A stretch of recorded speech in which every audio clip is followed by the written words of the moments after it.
ورحمة الله وبركاته.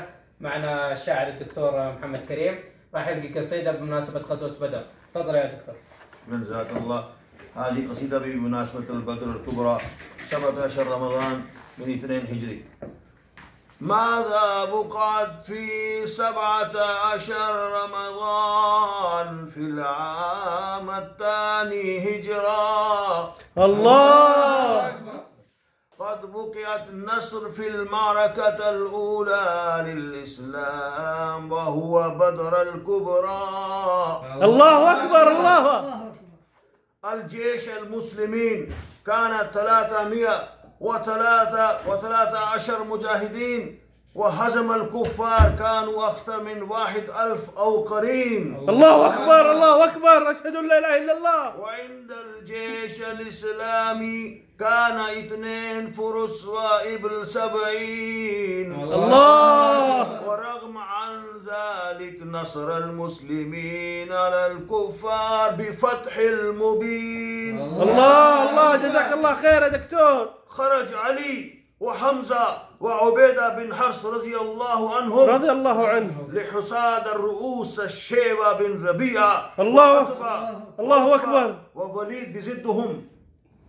أرسل الله تعالى لمساعدة المسلمين آلاف الملائكة. الله أكبر.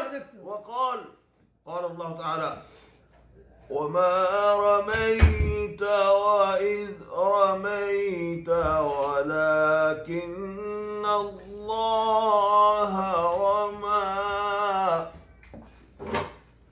ومات عدو الله وفرعون الدهر أبو جهل. الله أكبر. الله أكبر. أبو جهل. الله أكبر. ومات عدو الله وفرعون الدهر أبو جهل في القتال. الله أكبر. وقتلوه من معاذ ومعوذ، وتصدقني كانوا أطفال.